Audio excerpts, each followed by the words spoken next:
What's up guys, it's your boy Jimbo here, shouting out all the way from Australia to all you die-hard TA fans. This video is very exciting because it's the debut of not only my new YouTube channel, the TAESC Noob Room, which is basically something I've started to help you guys get installed, set up, playing in escalation online with basic gameplay tactics and strategy. But also as well, we've got the launch of the TAESC unit library that I'm hoping will help you guys get a visual perspective at all the units and what they're capable of. So enough chit chat, let's get started.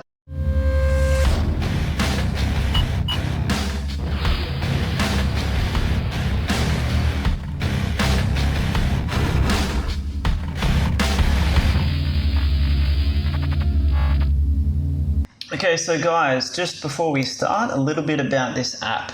I'm a huge TA fan from Australia, and I recently come across my original TA discs, and I thought, hell yes. Jumped online, found all these people playing Total Annihilation Escalation, the mod, and I thought to myself, man, all these people, contributors and players, everyone's put so much hard work into this mod, and anyone can come along and download it for free. So I thought, this will be my way of giving back to the community. I thought I'd, make this little app for people to familiarize themselves with the units and what their capabilities are.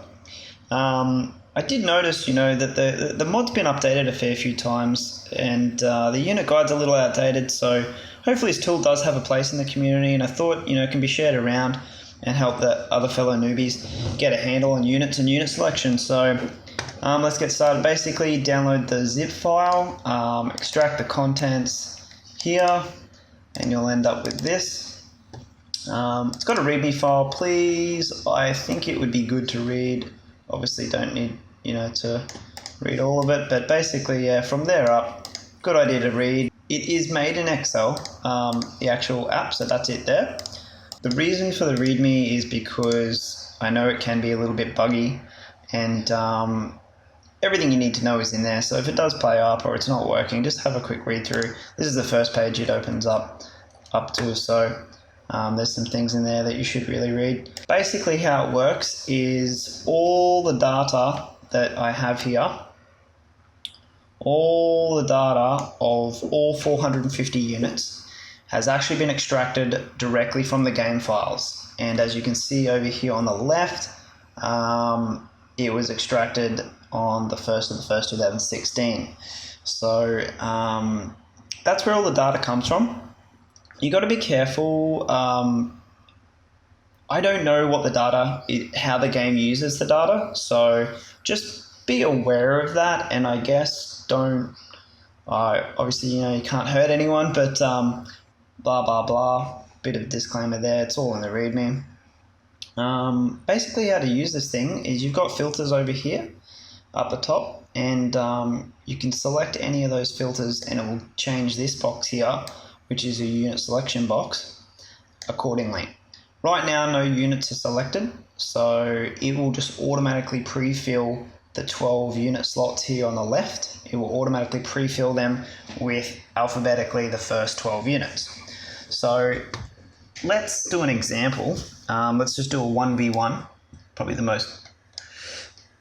We'll just do K-bots, and we'll do level T1 K-bot. So now the way that this tag system works is it will only return me units that actually have all the tags selected. So it's not accumulative, it's decumulative, which means that the unit has to have every single tag that you select. So I've selected K-bots and T1. If the unit does not have a K-bot tag and a T1 tag, it will not display. So just be aware of that. You can't choose ARM and core K-bot units. It will not display that because ARM units do not have a core tag, core units do not have an ARM tag, therefore it won't display. It's all in the README, have a read. So let's view, say, the core Mac and the ARM Warrior. So I've selected these two units, and it will pop up and show their image icon in the 1v1 view, which is just this initial two 2 units here. This is the 1v1 section. Now what you got to do, when you select your unit, go over to the left here and you'll see the unit name, the unit description, and then this little drop down box, which is your weapon selector. You need to equip your unit with the weapon that you want to view. So the warrior actually has 2 weapons. It's got a cannon, plasma cannon, and an EMG. So just be aware of that, because that will change any kind of weapon statistics, damage, etc. The weapon range, all of that, and you need to be aware of that. Some of them even have 2 of the exact same weapons. So I've got a little bit of a spiel in the README file about weapon selection, but just don't get caught up in selecting units and then forgetting to check what weapons they have, because it will change your results and perhaps skew your perception of the units. So we've got 2 units selected now. We can see how they compare with build energy. The MAC costs a little bit more to build, 10% more, and obviously this will be 10% less to build. That's what these little indicators are on the right hand side column. Metal, so cost wise, costs a little bit more to build the MAC, so there must be a bit of a benefit. Build time is fairly similar. There must be a bit of a benefit to the core MAC. Perhaps it's armor. No, it's not armor. The warrior's got a lot of armor.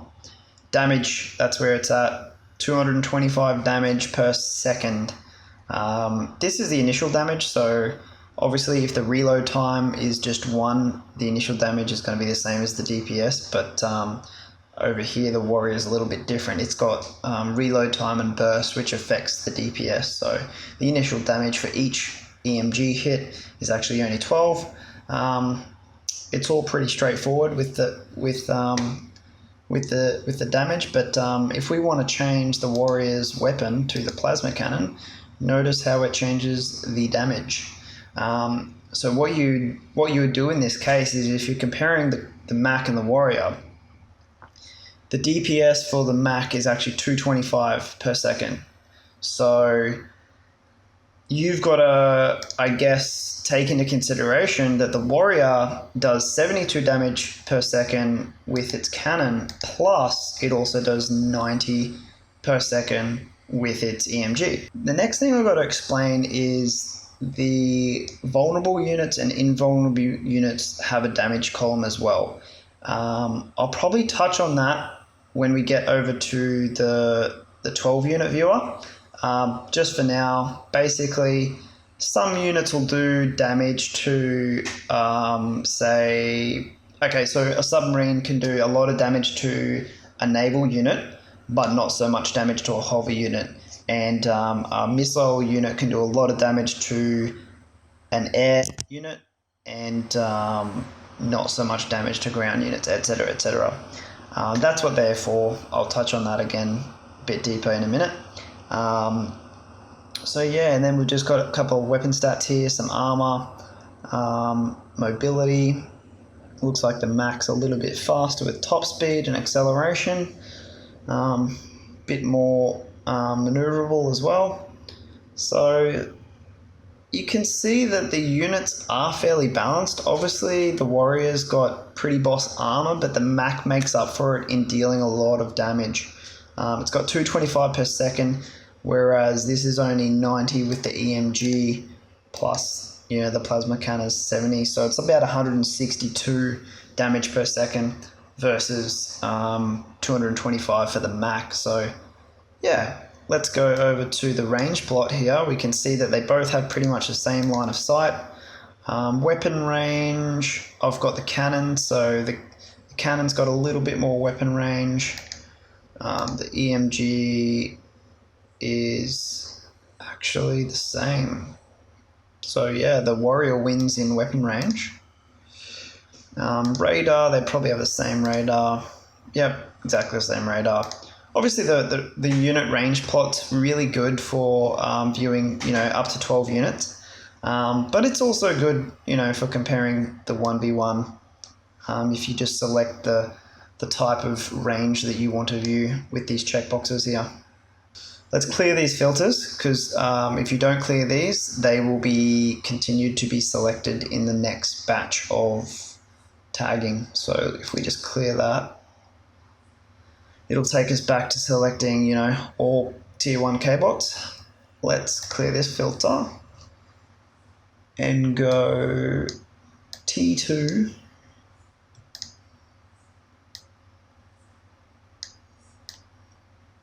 vehicle combat.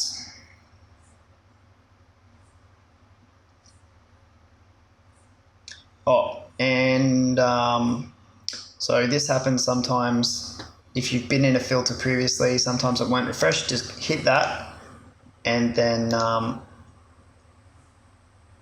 press your filters again, switch the filter tag to on, and it will update.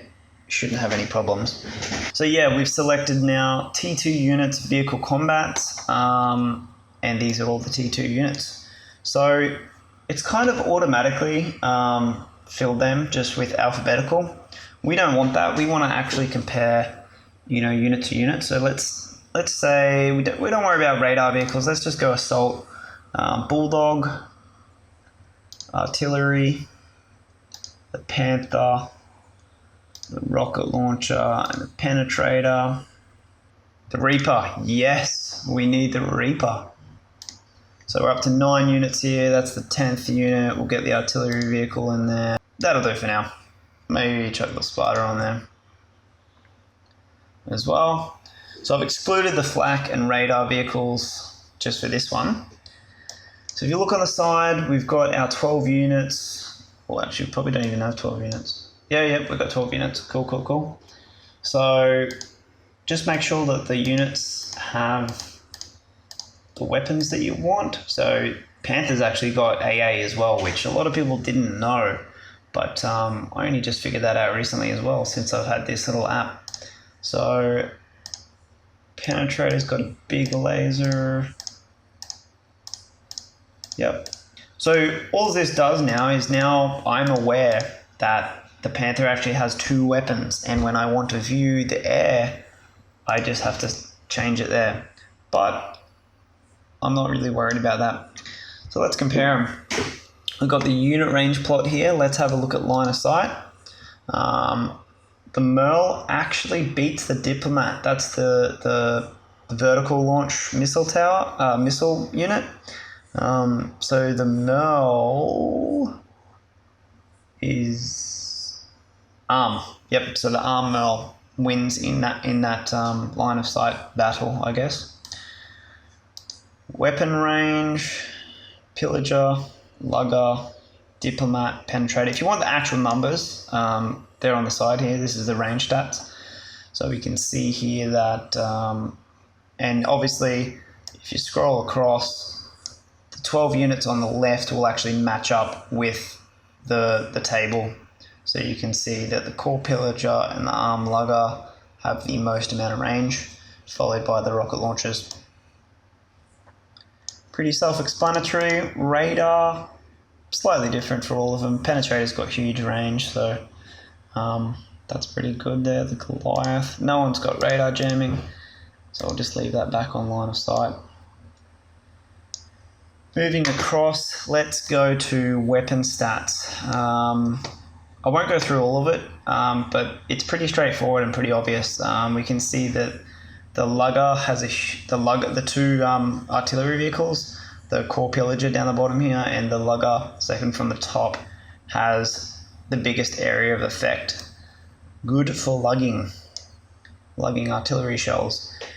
And now this is the damage per second graph. This is probably the most handy bit of data that you'll use.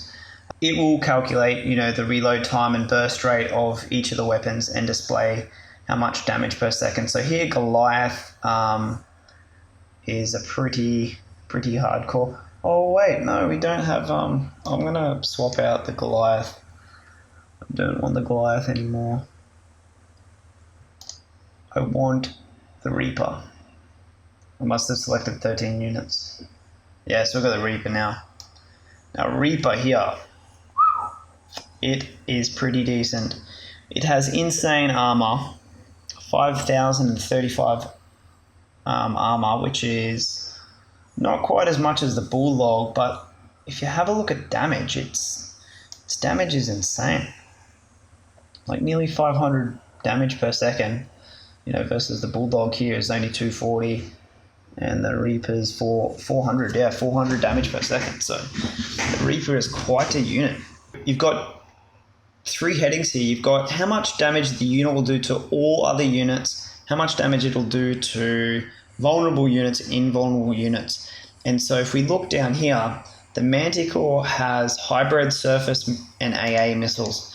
So they do 80 damage to normal units, but 240 damage to air units. So that is a little bit of more extra information for you to help you understand. Not all the units will do a default amount of damage to all the other units. Then we've got the Reaper. It's got a flamethrower on it, so it doesn't do the flamethrowing units like pyros and whatever. They've got a shield against that. They're built to withstand flame, so then it doesn't do as much damage to flamethrowing units. It does a lot of damage to normal units and a heap of damage to, for some weird reason, these 4 T4 units: Core, Olympus, Sovereign, and Triumph. Don't ask me why, but apparently it's super effective. So just perhaps keep that in the old memory bank for when you get to T4 battles. Mobility stats and economy are pretty straightforward. This transportable here is actually the X means it's not it is transportable, and the tick means that it is transportable, because unfortunately the data it doesn't give me any data for whether it's transportable or not. It just has a column of data that says not transportable or can't transport. So that's this one here, can't transport. The cross means that you kind of can transport it, and the tick means, it's a bit ass up, but anyway. It's all pretty straightforward, guys. I hope you don't have any dramas with it, and don't forget to subscribe to my new channel. I will be throwing a heap more videos out, answering any questions about this, but also beginning the gameplay for the gameplay tactics and strategies for beginners. And that's it. Thanks, guys.